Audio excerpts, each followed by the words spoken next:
అందరూ నమస్కారం. మనకి గిరిజన ప్రాంతాల్లో అరకు ఆ ప్రాంతంలో ఈ వంగ చెట్టు లాంటిది ఒకటి ఉంటుంది.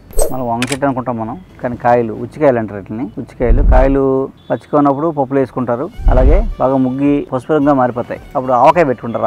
ఆవకాయ నిల్వ ఉంటుంది అన్నమాట. అలాగే దీన్ని కాయలు ముక్కల కోసం ఎండబెట్టేసి వాటిని దాచుకుని ఉడియాల్లాగా తాలింపు వేసినప్పుడు పప్పులో వేస్తారు అన్నమాట. వేసి తింటారు. మామూలుగా ఉపయోగం ఏంటంటే ఇది ఎలా తిన్నా సరే దగ్గు కఫం అలాంటివి పోతాయి అన్నమాట. మామూలుగా ఏంటంటే వంకాయ తిన్నానుకోండి ఎలర్జీ వస్తుంది, దగ్గు వస్తుంది అనుకుంటారు. మామూలుగా మన వంకాయ ఇది వంగ ఫ్యామిలీ, ఇవన్నీ చాలా రకాలు ఉంటాయి వంగ ఫ్యామిలీలో. మామూలుగా వంకాయలు తింటే మనకి దగ్గు అలాంటివి ఎక్కువ అవుతాయని, అలర్జీలు ఎక్కువ అవుతాయని అనుకుంటారు.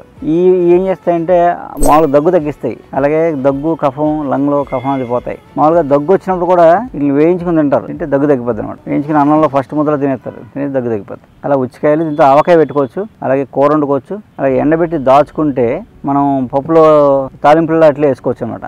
కథ యాక్చువల్గా ఏంటంటే ఇది ట్రైబల్ ప్రాంతంలో ఉంటుంది. వీళ్ళు ఏదైనా దగ్గు అలాంటి ఏదైనా హెల్త్ బాగోనప్పుడు వాడతారు. కానీ జనరల్గా ఈ దొరికితే ఎక్కువ తినేవాళ్ళు ఎవరంటే బ్రాహ్మలు, వైశ్యాస్ వాళ్ళ ఇళ్లలో ఎక్కువ వీళ్ళు ఆవకాయలు పెట్టుకోవడం, పచ్చలు పప్పులు వేసుకోవడం, తాలింపులు పెట్టుకోవడం ఇలాంటివి ఎక్కువ బ్రాహ్మణులలోని వైశ్యాస్ ఇళ్లలోని బాగా ఉంటుంది అన్నమాట. తమిళనాడులో ఎక్కువ వాడతారు ఇవి. కానీ ఈ ప్రాంతం అంతా ఉంటాయి. వీళ్ళు ఏంటంటే ఏదైనా జబ్బు చేస్తే దగ్గు కోసం వాడతారు ఈ టైప్స్.